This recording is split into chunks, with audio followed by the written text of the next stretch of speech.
All right. Thank you again for joining the 2021 annual meeting.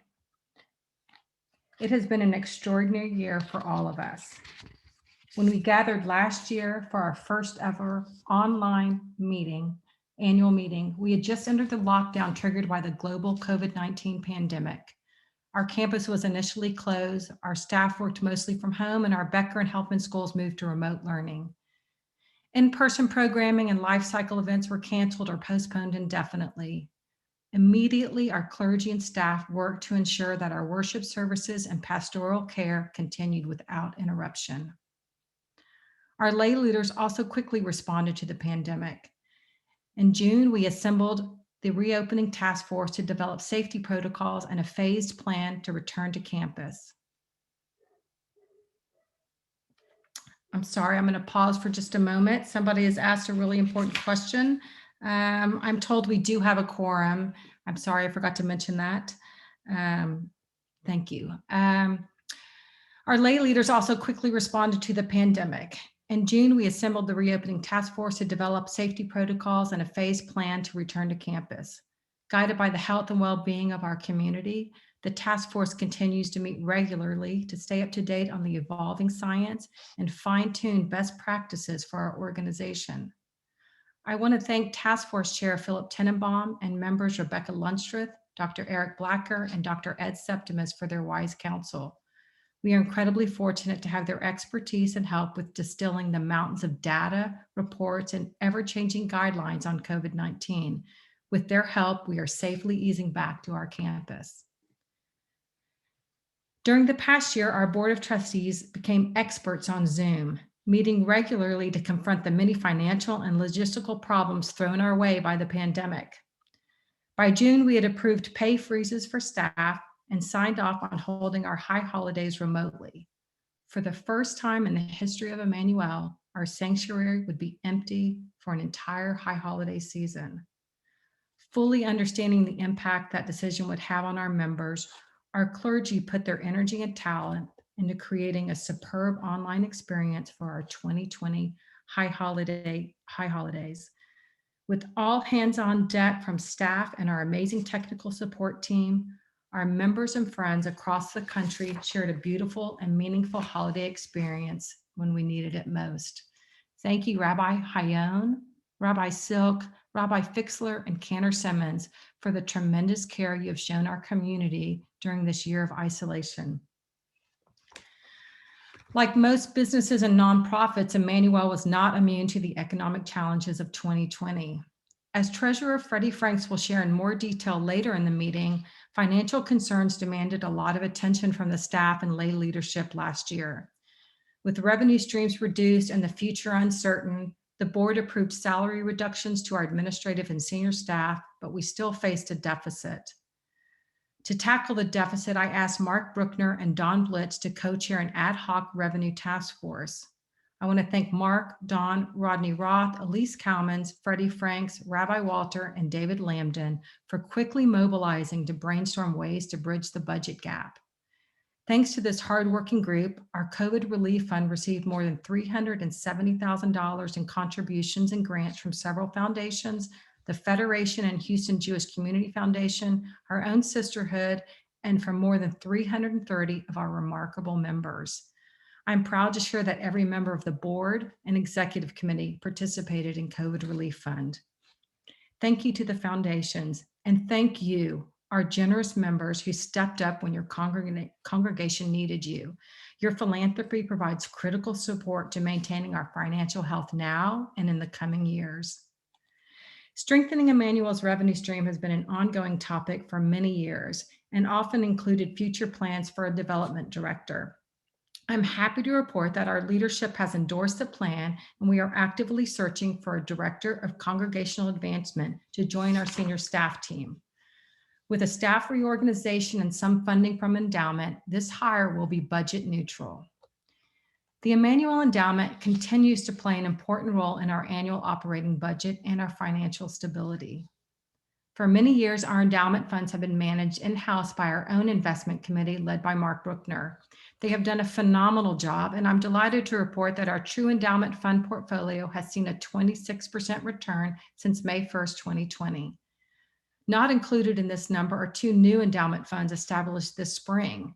Thanks to the generosity of two families, the Emmanuel Endowment added the Bill and Joan Spitz Presidential Leadership Fund in memory of our past president, Bill Spitz, and the Sybil and Ralph Belasco Fund received as a bequest from our member, Sybil Belasco.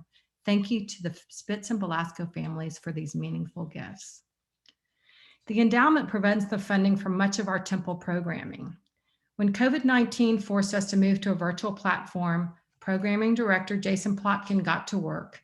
In the last year, we've had innovative programs with Alana Arian, Noah Aronson, Ambassador Dennis Ross, Judge Lena Hidalgo, and Theo Costas of Search.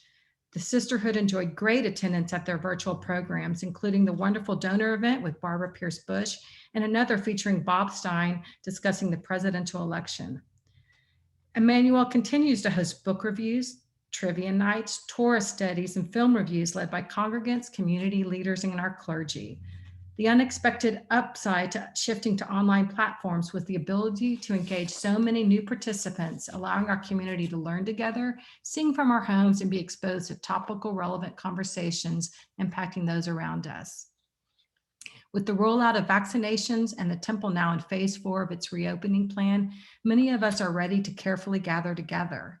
I'm excited to share that in-person events are returning to our campus, including Friday night Shabbat services, traditional community service programs such as kids' meals and snack packs for Search, as well as new programs including a lawn concert in June, an interactive storyteller for young families, and a mezuzah making Havdalah happy hour for those in their 30s and 40s. You can even join some of the senior staff for the Wednesday morning running club around Rice University. Next week, members of the Classics, those of us in our 50s and 60s, will gather in the Sculpture Garden for Havdalah. Jason is also working with our volunteer-led affinity groups and Brotherhood to resume their in-person events. Despite the pandemic's disruption of schools everywhere, Becker and Helfman have emerged better and stronger under the leadership of Stephanie Carlson, our Director of Congregational Learning. She and her team adapted Helfman's curriculum for remote learning, reorganized the education department to link Becker and Helfman in important ways, and piloted the very successful small group Hebrew for grades 4 through 6 to ensure deeper meaning for those students. The weekly tefillah services reach hundreds of students and families, and the pre-K through 3rd grade program won an award for innovative Hebrew education. B'nai Mitzvah program moves seamlessly to Zoom, ensuring that all 48 B'nai Mitzvah students have been well prepared to lead our congregation in prayer and Torah from our Barish sanctuary with their families present. Sadly, the pandemic forced the postponement of the Shirley Barish Memorial Israel Experience until summer 2022, but thanks to the generosity of the Barish family, we are able to offer graduating seniors a voucher for a future educational trip to Israel. Becker has much to celebrate too. After a nationwide search and a semester as interim director, Sarah Williams was named director of Becker School in January. Her strong vision and passion for early childhood education, coupled with her warm, caring personality and confident managerial style, has enabled Becker to flourish this year. It was no surprise that her selection was unanimously endorsed by the search committee and enthusiastically supported by the Becker staff. Last September, Becker welcomed students and teachers back to the classroom. And with Sarah at the helm, our Treasure Preschool has enjoyed a remarkably successful year with a healthy spring enrollment and a nearly full summer program. Fall registrations are filling up and virtually every teacher and staff member intend to return. It was a Herculean effort to safely and successfully reopen Becker and keep it open. I want to thank the Becker staff, Barbara Lozier, Ed Septimus, David Landon, Jose Perez, and the Temple maintenance crew for their assistance in keeping our classrooms filled with happy children this year. While the board has not met in person during the past 12 months, our trustees have worked hard to tackle the usual challenges as well as the unusual hurdles of a global health crisis. The board oversaw several new initiatives this year. The first is our congregant outreach campaign. Recognizing the emotional toll of being socially isolated during a pandemic, during the quarantine, Last spring, the board launched this effort to reach out to our members during the pandemic. To date, our trustees and other volunteers have personally called nearly 1,000 member households to check in with them and to share ways to connect with Emmanuel's clergy and programming. Our efforts will continue in the months to come. Thank you to all who made calls, and to Diane Pichette, Brooke Rychek, and Rabbi Silk for leading this important effort. Another noteworthy achievement at Emmanuel this year was EE Votes, a nonpartisan Get Out the Vote campaign aimed at increasing our congregation's voter participation in the 2020 election. As a result of this team's more than 800 calls and emails to members, Emmanuel's voter participation saw an 18% increase over 2018 election. Many thanks to Emily Schaefer, Keith Rimmels, and Rabbi Fixler for championing this important work and continuing Emmanuel's rich history of social action. Our roots in social action and Jewish values led the board to wrestle with another important conversation, one that virtually every Reformed congregation is having now: diversity, equity, and inclusion in our community.